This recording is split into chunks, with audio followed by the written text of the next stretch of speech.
Op Talks. Hey guys, welcome to Op Talks. I'm here with Jessica Reed Kraus. Jessica Reed Kraus. For anybody who doesn't know you, please introduce yourself. Who are you? Well, to you, I'm Arlo's mom, but I am Jessica Reed Kraus. I run House and Habit, which is an independent media site. Independent media makes new politics fun again. What does that mean to you? Well, to me, it was just, that was my, I guess, motivation, covering politics for maybe people who would not typically not follow a campaign cycle. I was trying to make it fun, like the way pop culture, kind of the way I covered pop culture, and just get people engaged. And so like for like the average person that doesn't sit down, doesn't turn on the news, Yeah. you wanted to reach that untapped market?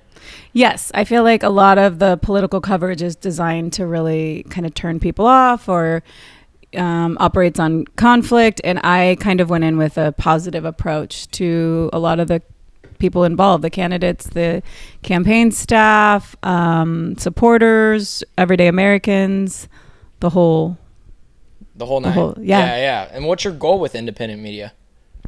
I think just to offer an alternative perspective told from regular person's point of view. Yeah. A mom. Yeah. And so like for you, you would market yourself as like, I am the mom, you know, that like the nuclear family type of mom, that I have the kids. Yeah. Do you think the nuclear family is like kind of a bad thing? I feel like media has kind of pushed us away from thinking that way. No, I think that's the backbone of America is the nuclear family. And that's what, a lot of my content has revolved around family. So I included it in the political aspect as well. I remember you started off like right around COVID was when I like started to notice you get traction.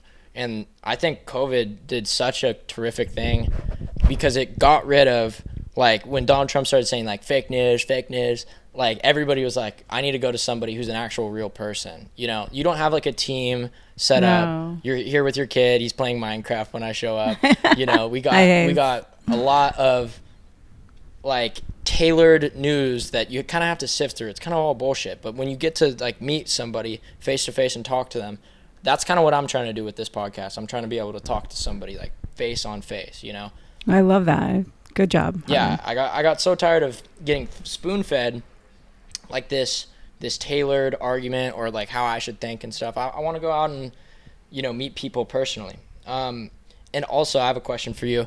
You've kind of been on like, I guess the sinking ship of the Democratic Party. And then now you're on the conservative party. How do you feel about like the conservative civil war that's happening right now? I mean, I don't like it. I think it's terrible.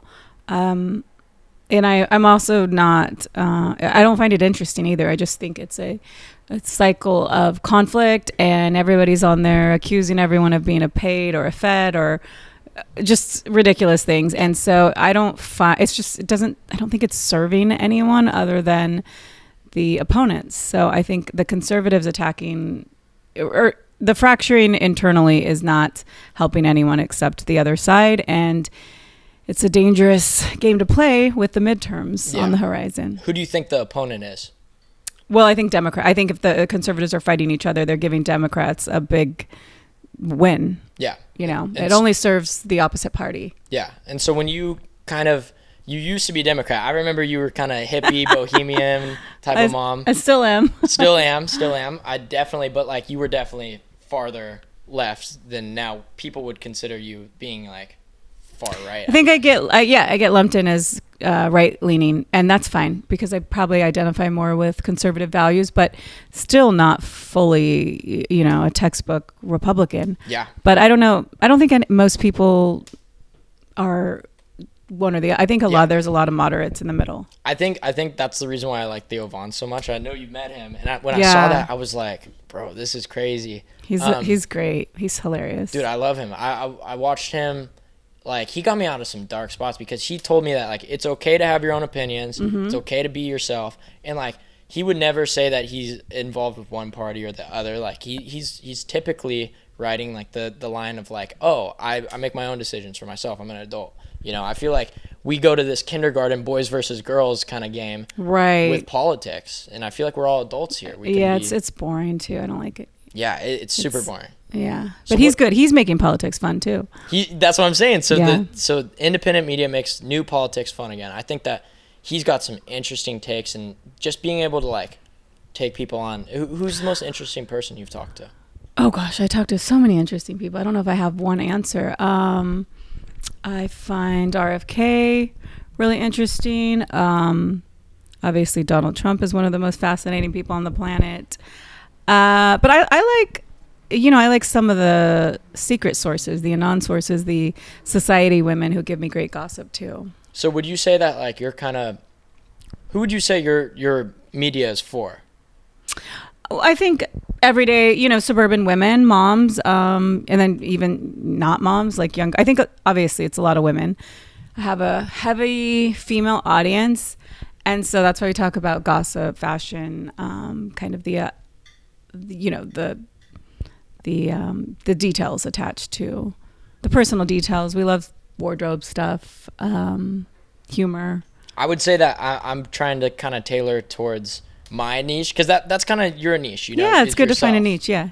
And I feel like my niche is kind of, I always felt like I was the young male that like didn't have like any leadership, didn't have any guidance. I think one of the biggest tragedies in the young male hemisphere is that we stopped having role models. We stopped having people, and I think it's partially because like you look at people like Bill Cosby, all these stories of like pedophilia and stuff. Like I found a mentor, and he taught me like almost everything I needed to know about like life outside of my family. He taught me about God. He taught me about like, and I think it's important for young men to find older men, that can talk to them and reasonably like display like, all right, this is how life's gonna go. Other than your dad, I have a great dad as well. I agree too. I think mentors in general are very beneficial, and I think there's a huge lack in that role. I don't think mentors are as common as they used to be, but I'm with you. I think it makes all the difference, and you're very lucky to find someone who will mentor you. Yeah, who's your mentor through all this? I think my teachers growing up, I had amazing, even through elementary school teachers, some of my college professors. I didn't have a mentor as far as like a strictly journalistic figure, but I also followed like Larry King, Dominic Dunn, Joan Didion. I liked her, their trial coverage and the way that they wrote about all of these scenes and situations. So I did go to, no, I graduated with an English degree. So okay. I was going to teach, but I mean, I would have maybe done journalism had I known what was ahead. But you didn't, it wasn't even in the back of your mind? Like, no, I was going to be a teacher, or I liked fiction writing. Aren't you glad that didn't work out? Sometimes I think like all the rejection that I felt in my life is protecting me from so much, Yeah, rejection is important, and yeah, you have to trust that there's the path ahead is where you're supposed to be. So part of the reason why I like to do this is I like to take a look at, I personally think like every single person thinks what they think like justifiably. They're not going against what they truly believe, Yeah, I agree. That's what I think. So I see your entanglement with Candace Owens. Sorry, I hate to touch on it, but what do you think she's thinking?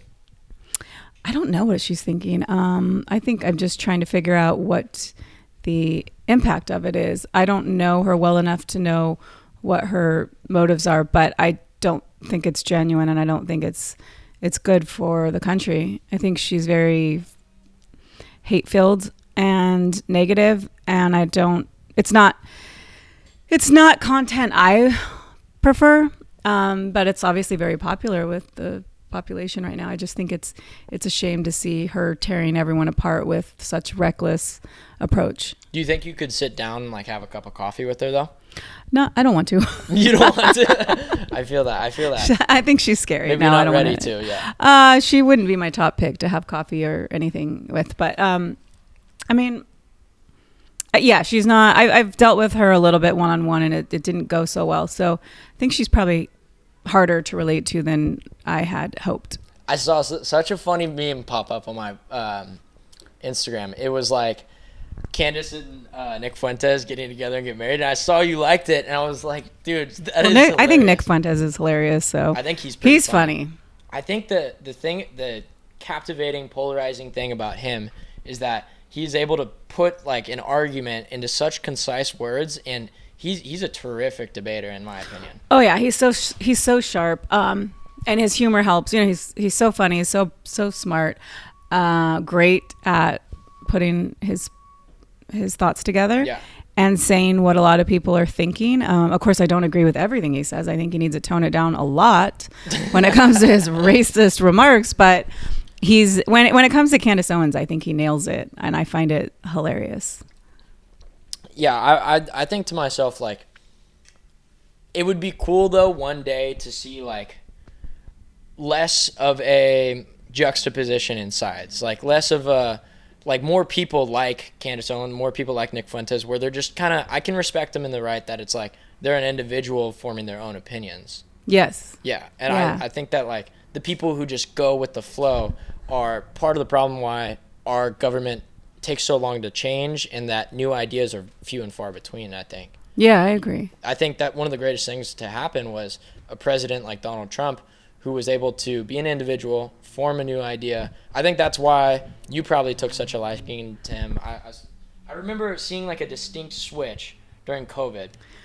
Yeah. With you. Oh, for sure. Yeah, you were around for the COVID days, and so you definitely witnessed it. I was, for the first time, really spending a lot of time at home, and I got to know Donald Trump, the unedited version, you know, of him on TV, talking in his own words, and I really liked seeing him outside of the curated version I had been served through the media I trusted. So, and then of course there was like crazy censorship going on, and I was against all of that, and Trump was speaking out against all that, and I started to read up and learn about him outside of the media bias. Yeah. I think one of the most important things is on my next topic. I'm so excited to talk to you about this. I got so much good stuff. Truth, right? Donald Trump was big on truth. That's why, like, I think that the media is so important. What do you think dictates media more today, truth or trends? I mean, it depends on the individual, but it seems like trends are big right now because of viral clips and TikTok and all that. People like short, condensed media clips that go viral and not really more in-depth long-form journalism, which is what I do and what I prefer. So yeah, we're in a weird media phase right now, I think. I think what I'm seeing though is that with the youth, like my kind of more demographic, who I want to like constantly be like, I guess, advertised to, is I'm seeing that they're finding truth, and that truth is more important than anything, because I grew up with, I call it like made in China, like ideas made in China, like, because it was just cheap, you know, like the gimmicks that they pulled on us. I feel like I went through high school and I didn't have a single real meal from the cafeteria. Like everything was just, it's this cheap, you know, dispensable type of thing. And a lot of people, that's why I turn to God. That's why I turn to the gym. That's why I turn to like a lot of things that are more like, it's an actual foundation to build on. Mm-hmm. I was at a point where I was like so low. I feel like I lost everything. Like everything kind of got ripped from me. And I was like, what are two things that I could put my faith in that will never fail me? And I went to this idea of being in like a Russian prison. Like my language didn't matter. Like my body and my religion would be the only two things that could like change any of my situation. And so those are big thoughts. I'm impressed. Okay. Yeah. I think a lot. Sometimes. Yeah. Your generation needs to think more, so that's good. Yeah. You know, they're kind of tapped in and addicted to online stuff, so it's good to spend time thinking. Yeah. So I was gonna ask, what is something that was concrete for you that you could lean on, like throughout your whole career? I think I've always had a strong sense of self, so I have an inner voice I answer to. I always knew, ever since I was a kid, I knew who I was. So I never really fell victim to a version of what people expected me to be. And I think that's been a really grounding attribute. So you never felt like you lost yourself at any point? Well, I think I did. Right before COVID. I had lost myself. I was falling into some of these really bad liberal traps. I think I was way too judgmental and quick to just assume things about people, play off of stereotypes and bias, and it wasn't who I knew it wasn't who I was, and I had gotten away from who I needed to be, but she's back. She's back. No, sometimes it's hard. I feel sometimes I have like this, like my old self has this grip on me, you know? You should, I mean, just figuring out who you are and what you're answering to is a big deal. And when you find yourself and know yourself, that you don't falter as much. Yeah, no, you 100%. That's a good take on it. How dedicated are you towards truth in your media and stuff, like on a scale of 1 to 10? I'm 10. 10? Yeah. Yeah. I mean, it's what else? If we don't have truth, we don't have anything worth fighting for. So, but I guess my definition of truth is sort of changing too. It's interesting to see how many versions, you know, I get into a lot of these stories, and everyone has a different version of the truth. So I guess I'm trying to examine it from, more complicated angle, I guess. Yeah. Sorry, I'm not trying to hit you with too like big of stuff. Like you can. No, that's okay.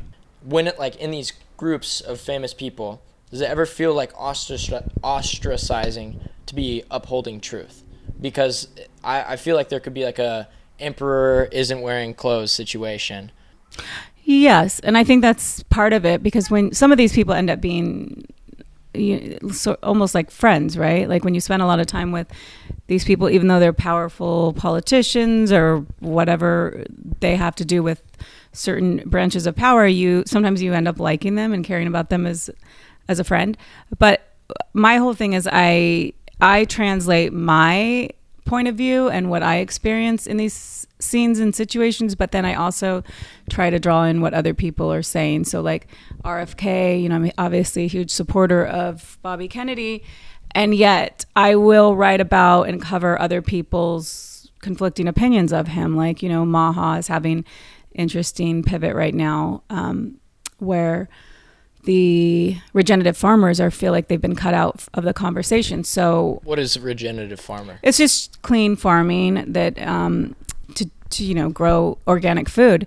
And so it's an interesting critique and things like that. I'll post what, it's not like I want to be locked in an echo chamber and not know what the rest of people outside of the support system is saying. So I try to talk to everyone and keep my perspective open, but I'm aware that I have an opinion and it's not always neutral. I'm rarely a neutral voice in media because I do have opinions that weave themselves into the narrative. But I just think it's good to keep an awareness of what the other side and the critics are thinking and saying too. Yeah, there's this famous quote, "The truth will set you free, but first it will make you miserable." And that's by James A. Garfield. That's a good one. Yep, I know that one. And I think that for me, the biggest change happened to me when I was like, all right, I've been fed all this wrong stuff. I want to embrace the truth fully. And so I got led to God and working out and all this stuff. And I felt like, almost like in the Bible it says, I know that you're kind of looking into religion or maybe questioning it, or maybe where do you stand real quick? I'm just reading. I'm slowly reading and talking to people, and I've always been interested in religion and the Bible, so I'm just making a more dedicated effort to actually read it myself. Yeah.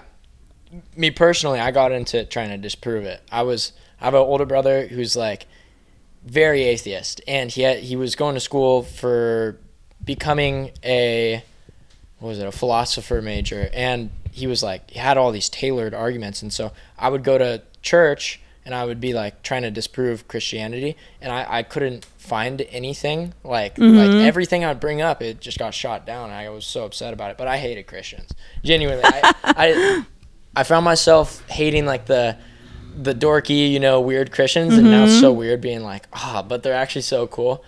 Yeah, I know, isn't it? That's kind of what I set out to do with the Republicans. I was trying to prove them wrong and then ended up liking them. So the truth will like knock you on your butt, take your wallet, and like really just spin you around. It's confusing. It's good to be humiliated by truth. Yeah. How hard does it get for someone to be upholding the truth in media and politics? Hard? I just think it's an individual effort, choice. if you believe in truth, you're going to uphold it and chase it. Yeah, there's Ecclesiastes 1:18. It says, quote, "For in much wisdom is much grief, and he who increases knowledge increases sorrow." And so it's kind of like the ignorance is bliss type of deal. Yeah, that's very true. I feel like I see a lot of people that are like, I mean, they always plead ignorant. Like if you see like the Diddy case or something, like all these stars that like are directly linked to it are like, nah, I didn't really poke around there. I didn't. It's kind of complacent though, in my opinion. Yeah. Yeah. Have you been covering the Diddy case at all? No, I didn't really get into that one. I didn't. It's kind of gnarly. It's a little too. Yeah, it just grossed me out, and I didn't feel like there was so much going on that was like something I was fine to cut out. And a lot of people are covering it already too. Yeah, there's a lot of coverage. There's no shortage. I like some of the cases that people are either not as into or aware of, or they mean something to me personally, which would be the case of Charlie Kirk's trial. I'll definitely be invested in that. I will go there. Yeah. Yeah. Okay. I also got you some gifts. Oh my gosh. This one's Hayes, you want to come here and open the gifts? Yeah, Hayes, you want to open this one? This one's for Rex, though. Oh, so should we not open? I told Rex this was for Rex. Okay, we shouldn't open. For Rex. You want to sit right here?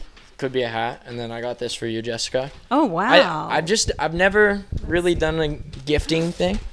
Ooh. Little Trader Joe's. How beautiful. Bourgeois Nouveau. I love it. I'm easy. Thank you, Harlan. Yeah, of course. And then that's the Op Talks hat. Oh wow! Put it on. I had to get Rex one. Cute. Oh wait, and then there's something in the bottom of that too. Oh, Hayes, grab what's ever in the bottom. Let's see. Okay, I want to see if we win big. Oh, okay. We got scratchers. You feeling lucky? Pick your colors. Okay. That's the coin. That's a JFK coin. Oh. Whoa. Let's see it, Hayes. We got to split it 50-50 though. I don't know about Better be maybe $25,000. $10,000. A little scratcher action with Hayes. Dude, I love scratchers. Already, bro? Is it terrible? He actually had some last night, right? Uh-huh. You had a few scratchers? I love scratchers. Wait, how do I win? How do I win? That's a good question. I don't think you can in this type of sport, but I bet I can. I don't know. Bucks on one of these. Just scratch them all. Scratch them all. Just keep scratching. Does it have to be in a row? That's the problem is I never know how like these things work. I don't know them either. Oh, I still didn't win anything. Okay. No, I'm gonna win something though. Okay, still didn't win anything. Here, let me scratch the last one. Yeah, you can scratch the last one. I'm not.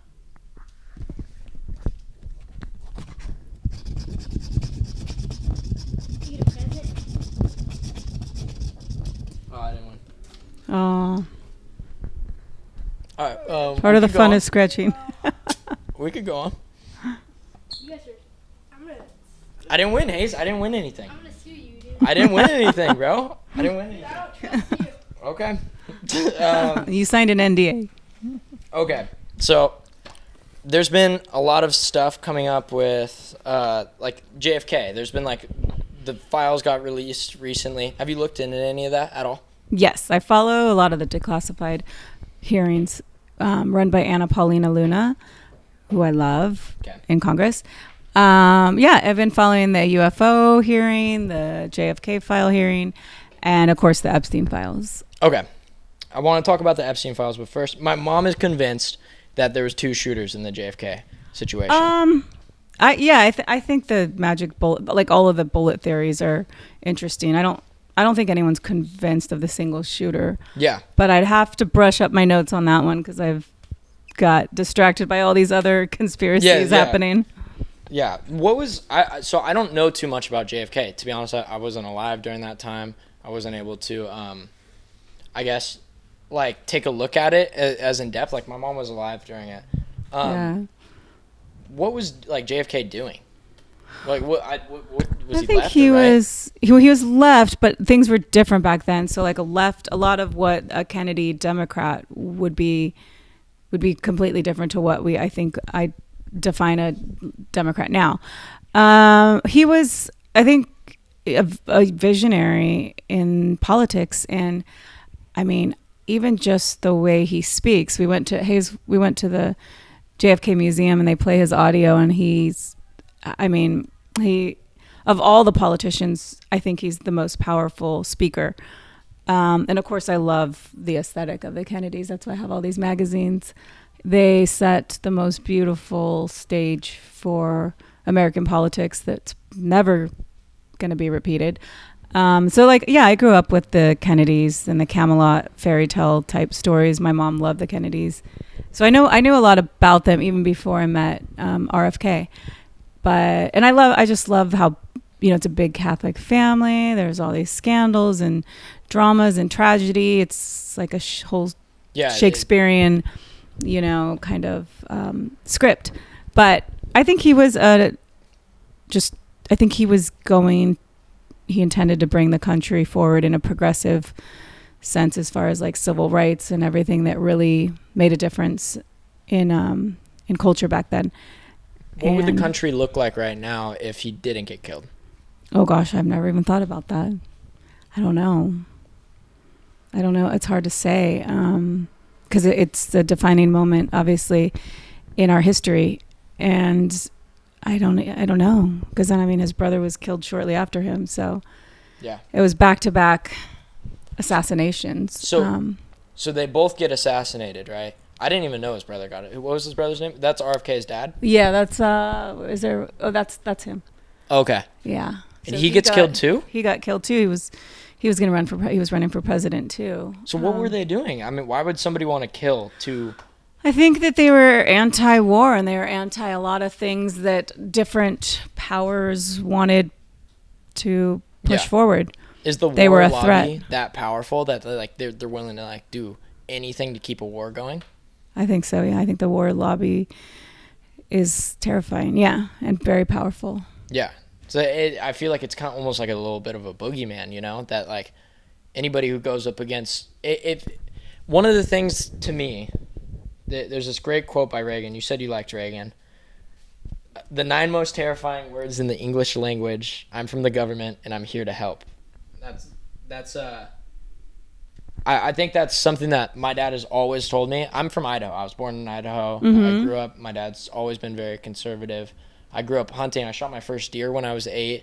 Like I always was enveloped in this like country kind of lifestyle where my dad always told me like you can do it on your own. You don't need the government. Is what I was always taught.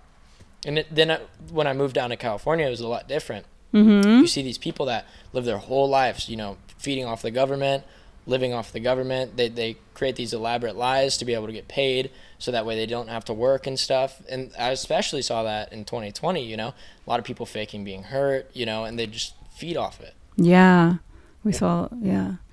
One interesting thing my sister said to me recently is she's like, I'm paying Social Security on a Social Security I'll never cash in on. Yeah. That's scary. That's scary and depressing. Yeah. Yeah. Kids these days would never even dream of buying a house, Well, that's the worst thing that going on right now is the housing market's out of reach and unaffordable for your generation. Yeah. And so that's a big thing that needs to be fixed and addressed. What are some things we could do to like fix that? Do you have any thoughts on that? I think we're hoping this administration had that in mind. And RFK talks a lot about the housing market. So I think we need to just get some of these promises in action. Okay. What exactly do you do for RFK? Because I don't do anything for him. I spent a lot of time with him and his campaign during the campaign trail that whole year. So I follow his progress, and I think I know I have a big Maha support in my audience. So they want to know what he's up to, and I just track whatever he's doing and defend him when I think which is often when the media is really manipulating what he's trying to do or what he's saying. But yeah, he's just one of our favorite. What kind of guy is he? What type of guy is he? I think he's really interesting. I think he's incredibly smart, and he can be quiet and kind of removed. But what's something that would be surprising out of a guy like him? That a lot of people you met him. I think he's very adventurous. He loves doing, very active things, like things your age, jumping off the pier, backflips off of the cliffs. You can do backflips, jumping out of helicopters. I mean, he's doing crazy things for a 70-year-old man. He's 70? I think he's 71, maybe 71 now. Okay. But yeah, I think Hayes spent a lot of time with him, and he's fun. It's not your average campaign. Dang. Yeah, I've always wanted to. I'm looking to take like the podcasting thing. I will take it as far as it will let me, and like I don't see it as like a job or anything. Like me personally, I just want to document my life and who I talk to. Mm-hmm. And so one day, maybe I would love to meet up with some of these big people. I got to ask you about Theo Von. That's like one of my lifelong goals is to meet Theo Von. Have you spent like time with him? No, I just met him at some of these events. Yeah. But Arlo loves, all the boys love him. Is he tall? I can't remember. It was a crowded room when I met him, and he was joking about looking for cocaine. Bro, I think he's such a unique, he's a treasure. Yeah, I mean, everyone I know loves Theo Von. You can't not love him. Yeah. Yeah, there's some superpower he has. And he feels so authentic and earnest in his approach. Pushing through in any type of profession to take it to where you've taken it, you have to like struggle greatly to get to where you are. And what is something personally you've struggled with in your field? Oh gosh, it would be the cyber hate. The cyber hate's a terrible aspect to being a public person, and it can affect your family. Cyber trolls and the hate, it's very taxing on your spirit if you don't learn to deal with it and handle the negativity. But luckily the boys are old enough to understand what I'm doing and know that it's important. So if they were like a little bit younger, and maybe I think it'd be a lot harder if they were younger. Rex told me that he was kind of struggling with like one of his teachers was weird to him or something. And yeah, because if you're in politics, it's going to bleed into all areas of your life. So we do come up against some unexpected feats because of people's perception of us. I think. Do you ever experience like threats? Yeah, we've definitely experienced. Yep.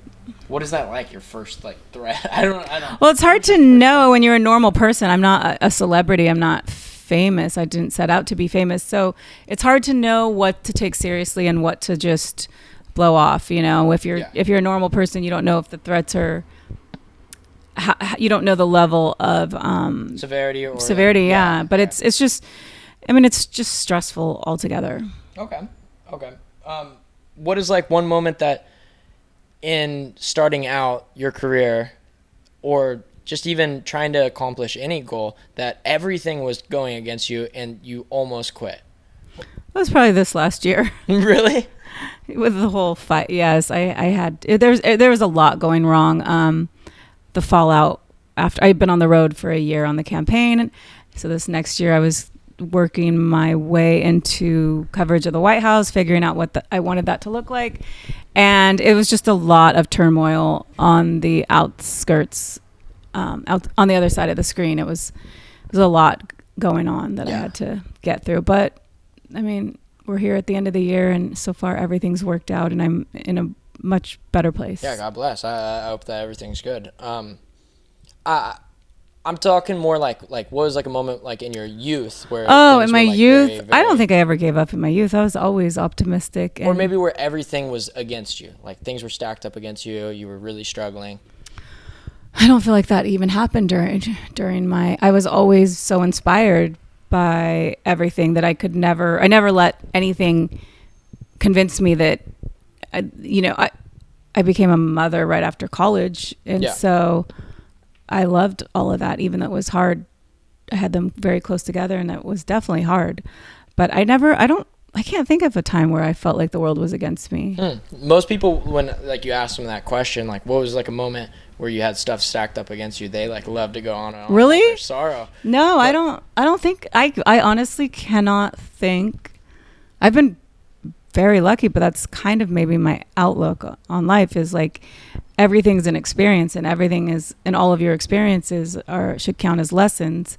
So I was always I always had a lot of gratitude for everything going on. Who do you think kind of instilled that in you growing up? I don't know. That's the way I've always been. And I think somebody had to put that I think when you're young, my dad died when I was young, and I think it instills a certain like depth, so you understand very early on how fragile and precious life is. And I think I've just always thought nothing's a big deal as long as I'm healthy and my family's healthy and I just don't think anything outside of that is such a big deal. How old were you? I don't mean to like press on it too I was hard. 6, but I think that one of my best friends, she lost her mother around the same age. And I think that even though it's tragic, the gift of it is giving you like a mature appreciation for life and fleeting, aspect of it. Whatever doesn't like kill you makes you stronger type of I never stress about anything. As long as my kid, of course, then when I had kids, you have to worry about them too. But as long as everyone's healthy, I don't really stress too much about anything. Not money, not online haters, not really anything. I've always kind of, it's been a battle to get rid of stress, in my opinion. And see, I've never been a stressed out person. Do you have anxiety? No.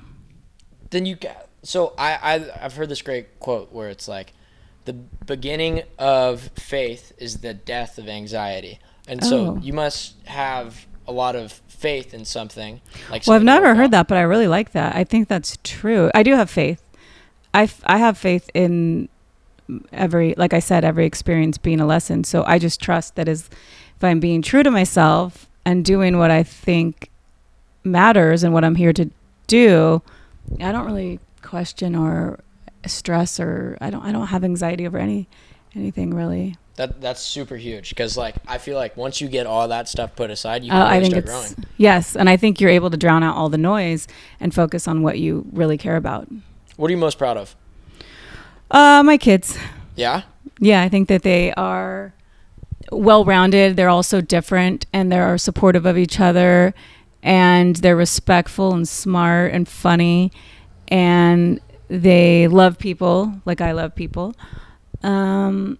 So family first, and then of course, I guess everything that's happening now, I'm very proud of my version of media and the fact that people trust me and want to talk to me. I love storytelling and I love people. So this is really a dream come true. If there was one thing you wanted your kids to take from you, what would it be? Like if they were to look back and be like, Mom. Curiosity and people, different kinds of people. Just being curious and open to learning about people and not operating on judgment. Super solid. Also, I find the Epstein story so polarizing because nobody knows a lot about this guy, and I know that have you spoken to Ghislaine Maxwell? No, I don't think she's able to talk to anyone right now. Is she in prison? She's in federal prison in Texas. Yeah, and so but you have talked to Nick Tartaglione? How do you say it? Nick Tartaglione, yeah. It took me a while to learn how to say it too. What is that like, talking to a guy like that? Oh gosh, that actually is Wayne, because he calls me all through the week, and I'm one of the only people. Every day? Not every day, but I talk to him probably 2 or 3 times a week, and I just update him on what's going on, and I am always trying to come up with different strategies to get his story out there, because I do think it's highly likely that he's wrongly convicted of these murders. Who is Nick Tartaglione? Well, he was a cop in New York who was convicted of murdering 4 cartel members, but he was also Jeffrey Epstein's cellmate. So he was one of the last people to talk to him. And I have his hard drive. I've been learning about his case for 2 years, and he has a lot of compelling evidence to suggest that he was wrongly convicted of these deaths. Yeah. These killings. So these cartel members were he did it in the line. They could have been maybe. No, he didn't. It's supposedly a drug deal type thing gone wrong, but the man that they actually suspected was the ringleader. He was also a cop, and when they pulled him over, he took a gun out and killed himself. So Wow. Nick thought for sure that would prove that he was innocent, with the suspected party reacts that way.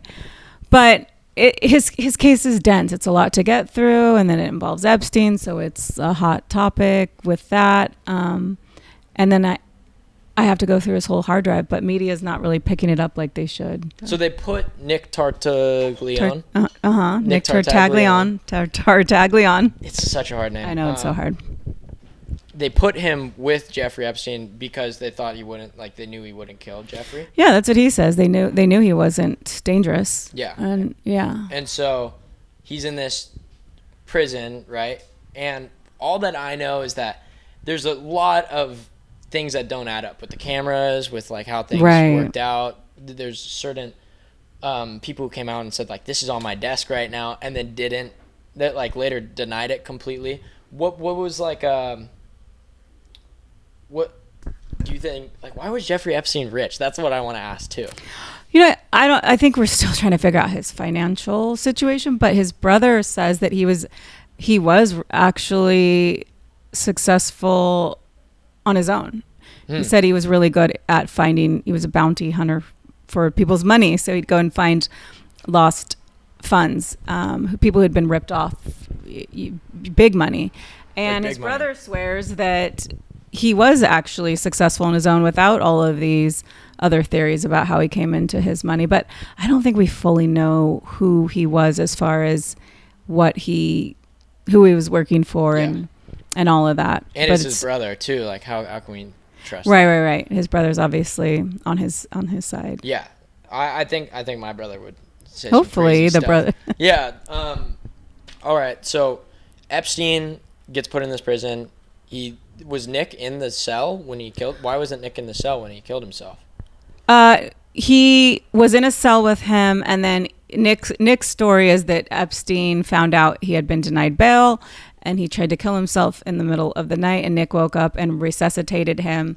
And then Epstein didn't want to get put on suicide watch, so he said Nick had attacked him.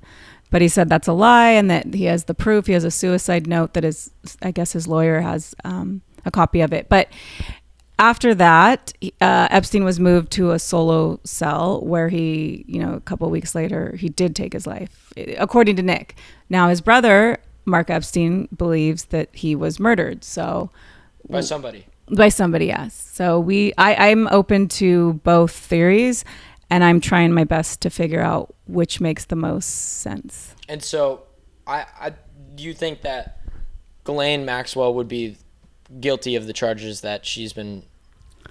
No, I think she has a way too harsh sentence. 20 years for what they proved in court, to me, was unjust. Yeah. It's way too long. I think she's actually served her time, and her sentence should be commuted. Okay. And what was she convicted of? It was well, you'd have to look up the charges, but it's transferring transferring minor intention. I don't know. I have to look them up. They're in one of these magazines. But I was at her trial, and I just don't think they presented enough evidence to prove. Yeah.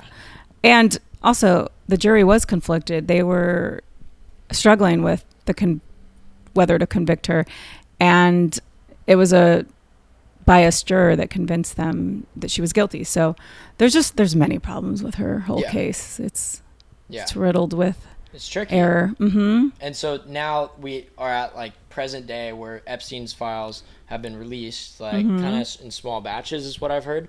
What are some like new things that are coming up with that? Well, nothing really new is coming.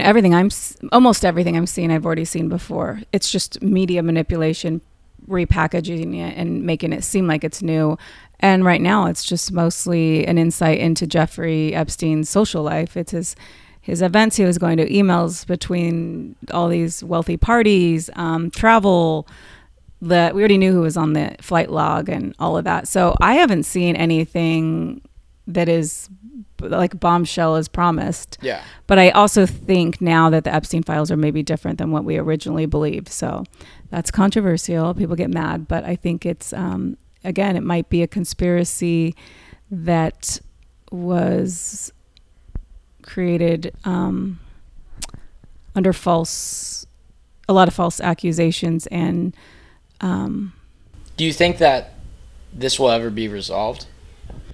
I do. Yeah. I do. I think in 15 years, we'll look at the Epstein files much differently. And I think we'll be looking more at like financial crimes and stuff. Financial crimes. Yes. Nick Tartaglione, he had interacted with Epstein like day in, day out. Like were they friends or?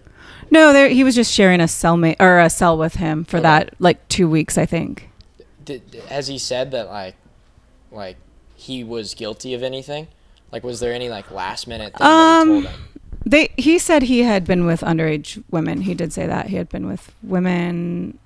Actually, maybe he defended himself. I have to go through my notes on Nick too, but he was saying that they really wanted dirt on Trump and that he didn't have any dirt on Trump, so they weren't willing to work a plea deal with him. And that was the big news. That so you believe Trump isn't like implicated in any of it? I don't think so. No, I've never seen anything. I've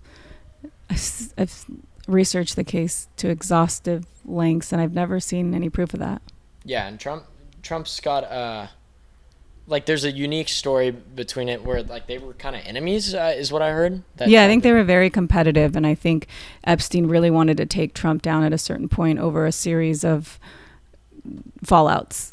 But being competitive, like let's say you and I were competitors, I'd probably know like what I'm competing with you at. Like what were they competing at? Everything. Real estate. There was a real estate feud between them.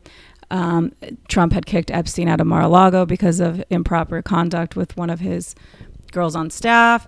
There's a whole bunch of drama between the two guys who were, I think, competitive in nature, just as far as being wealthy Palm Beach moguls. Yeah. Well, I appreciate your time. I know that you got to run. I have Christmas shopping to do. Yeah. Too. Merry Christmas, guys. Thank you for Merry tuning Christmas. in. This has been Op Talks. Praise the Lord. See you next time.